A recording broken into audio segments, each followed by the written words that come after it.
Allah, seandainya bulan ini saya gajian bisa mencukupkan apa yang saya tuju, saya pasti pulang. Sebenarnya dalam hati saya seperti itu. Memang nggak mungkin cukup mbak, orang cukup itu kalau udah mati. Kalau belum mati, belum mujur ngalor jari wong Jawa. Lek urung mujur ngalor urung merasa cukup. Ada orang bilang seperti itu. Tapi itu untuk orang-orang yang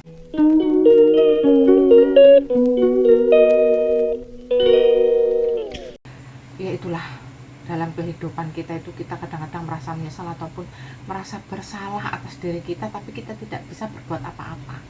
Itu yang terjadi kepada saya.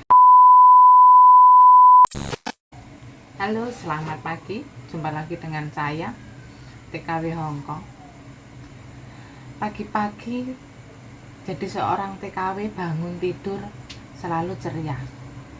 Ingin menyambut pagi, menyambut rezeki di rumah bos kita walaupun di negara seberang ya. Tapi pagi-pagi ngeliat HP, SMS itu banyak sekali teman-teman.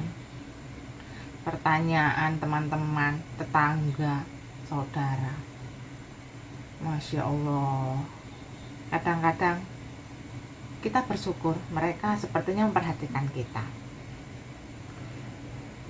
Dan akhirnya mereka mau bertanya ataupun mau mengatakan sesuatu lewat HP. Tapi kadang-kadang yang ditanyakan mereka itu bikin kita, kok begini ya pertanyaannya ya? Apa saya pernah mengganggunya? Kan begitu pikiran kita. Perasaan saya nggak pernah mengganggu, bahkan saya nggak pernah ingin tahu kenapa ini kok SMS seperti ini kepada saya. Kadang-kadang dalam hati kita pasti begitu ya teman-teman. Seorang teman mengatakan, "Mbak, sampean kok begitu sih? Sampean loh baru berapa bulan di situ kok ngomong mau pulang sih? Sampean nggak sayang? Belum habis masa kontrak kok mau mutus kontrak. Ingat mbak, perjuangannya di PT prosesnya begitu lama. Giliran udah sampai situ udah dapet kerjaan enak, udah dapet job enak, kok sampean mau pulang mau mutus kontrak? Nggak sayang mbak? Sayang lah mbak, dihabisin dulu kontraknya." Gimana? Harus jawab apa teman-teman? Kita harus marah? Apa harus bagaimana? Coba kalau sampean jadi saya, apakah langsung tutup poin atau harus basa-basi dulu jawabnya? Terus terang dalam hati saya bingung. Bingungnya ini pertanyaan seperti ini benar sih sebenarnya untuk saya. Berarti saya harus berpikir ya, apakah saya harus menghabiskan kontrak saya dengan usia saya yang sekarang seperti ini, yang sudah berkepala 4, yang seharusnya tidak masih merantau di negeri orang ya. Ya itulah, dalam kehidupan kita itu kita kadang-kadang merasa menyesal ataupun merasa bersalah atas diri kita, tapi kita tidak bisa berbuat apa-apa. Itu yang terjadi kepada saya sebenarnya. Jadi kalau ada orang bertanya langsung tutup poin seperti itu, sebenarnya dalam hati saya menangis. Berarti mereka itu ingin saya ini tetap bekerja jadi seorang babu ya. Sepertinya umur ini bisa sampai 2 tahun lagi atau mungkin bisa sampai puluhan tahun lagi. Kita kan nggak tahu ya teman-teman. Padahal dalam hati saya, ya Allah, seandainya bulan ini saya gajian bisa mencukupkan apa yang saya tuju, saya pasti pulang. Sebenarnya dalam hati saya seperti itu. Memang nggak mungkin cukup mbak, orang cukup itu kalau udah mati. Kalau belum mati, belum mujur ngalor jari wong Jawa. Lek urung mujur ngalor urung merasa cukup. Ada orang bilang seperti itu. Tapi itu untuk orang-orang yang belum pernah putus asa, untuk orang-orang yang belum pernah nekat seperti saya, punya pikiran seperti itu. Tapi kalau saya tidak, oh apa tujuan saya ke luar negeri sudah tercapai ya sudah, saya pulang. Kalau saya seperti itu, dan kemarin terjadi kepada saya pulang. saya kerja di Taiwan, saya merasa sudah cukup, bahkan sudah lebih. Apa yang saya inginkan sudah tercapai, bahkan bisa lebih daripada apa yang saya impikan. Oh, saya mau keluar ke Taiwan, sekian tahun udah cukup. Ternyata lebih daripada cukup. Baru saya niat pulang. Dan setelah saya pulang ternyata ya itulah, impian tinggal impian. Kadang-kadang kita kan tidak tahu, cuman kita sudah mencoba untuk merasa cukup. Nah, setelah itu saya sekarang berangkat lagi ke negeri beton ini. Tapi saya terus terang ke negeri beton ini tidak mempunyai cita-cita untuk menghabiskan kontrak saya dari awal pun. Jadi kalau ada orang bilang, karena dari omongan saya ya memang ya, bahkan saya nggak mau menghabiskan kontrak, saya mungkin akan setahun saja dan saya akan pulang. Pasti kita ngomong, entah itu sama teman, entah itu sama saudara, karena kita pasti ada komunikasi, ya kan. Tapi setelah itu mereka, kalau bahasa Jawanya mengepal ya, wong jauh-jauh ke sana kok nggak mau ngabisin kontrak aja, eman-eman, sayang katanya.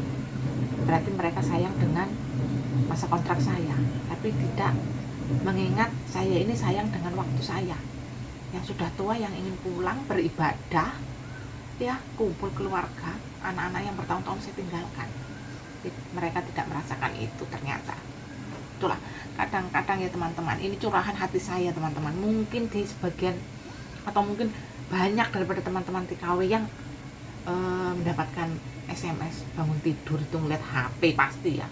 Udah umumnya zaman sekarang itu ya, bangun tidur yang kita lihat pasti nomor satu HP. Atau ada seorang teman SMS seperti itu kepada kita, pasti merasakan kok begini ya. Mereka itu sebenarnya perhatian, ikut campur, atau sekedar basa-basi. Tapi memang sih semua kita yang menyingkapinya. Cuma terkadang ya Allah, alangkah berat perjuangan ini di negara orang. Ingin rasanya memutus kontrak secepat mungkin kalau memang sudah cukup apa yang saya inginkan di sini. Itu pasti dalam hati kita seperti itu kan. Tapi terkadang kita kalah dengan keinginan kita yang kadang-kadang besar pasak daripada tiang. Iya enggak? Kita pasti, oh bulan ini saya mau beli ini, oh bulan depan saya mau planning beli ini, iya kan? Tahu nggak? Kalau orang yang punya pikiran seperti itu, dia akan terus dan terus mempunyai planning dan mempunyai cita-cita, bahkan akan lupa kita di sini itu merantau di negeri orang dengan gaji 1 bulan sekali. Ingat, 1 bulan itu 30 hari, dan 30 hari itu lama untuk kita yang ingin segera pulang beribadah di rumah, ngumpul sama keluarga. Sebenarnya itu 30 hari itu lama. Tapi dengan planning kita itu, dengan cita-cita kita itu, kita lupa.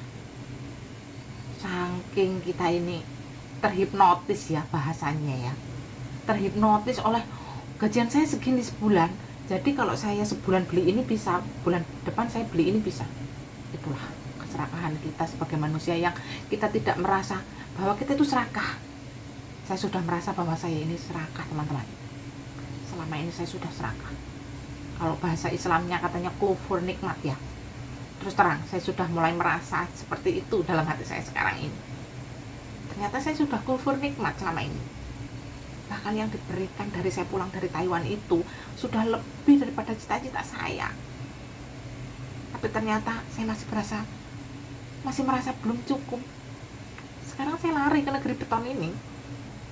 Pulang di rumah cuma 1 tahun, bayangkan. Setelah sampai sini menjerit saya dalam hati.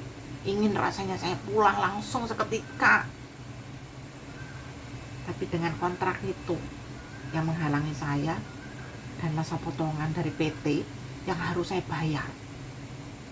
Seandainya tidak ada seperti itu, saya langsung pulang teman-teman. Sedih rasanya, saya bicara seperti ini nangis rasanya. Menjerit dalam hati saya sebenarnya. Itulah teman-teman, saya hari ini berbagi cerita sebagai pahlawan depi saya. pagi-pagi bangun tidur ngeliat HP, saya merasa sedih, merasa semakin saya ini ingin pulang, karena saya udah merasa kufur nikmat selama ini. Marilah teman-teman yang sudah merasa cukup, jangan terlalu banyak cita-cita, karena apa yang kita cari selama ini di luar negeri, semewah, sebesar apapun gaji kita di sini, semua itu akan kita tinggalkan teman-teman. Ingat teman-teman, kita tidak tahu sampai kapan kita ini dikontrak di dunia ini, bukan dikontrak di luar negeri. Ingat, jangan terlalu banyak planning. Bukan ingat kapan kita habis kontrak di luar negeri, tapi ingat kapan kontrak kita di dunia ini akan berakhir. Kita tidak tahu. Ayo mari kita sama-sama mempunyai rasa syukur, jangan sampai kufur nikmat. Segala maaf saya ucapkan atas kata-kata saya, mungkin salah, mungkin tersinggung yang mendengarkan. Saya minta maaf. Dan yang baru melihat channel saya, ketemu channel saya ini, jangan lupa like dan subscribe. Menceritakan tentang kehidupan TKW yang kadang-kadang bahagia, sedih, dan duka. Rasa syukur. Salam dari saya, TKW Hongkong. Salam sukses, maju bersama, ingat tujuan kita. Wassalamualaikum warahmatullahi wabarakatuh.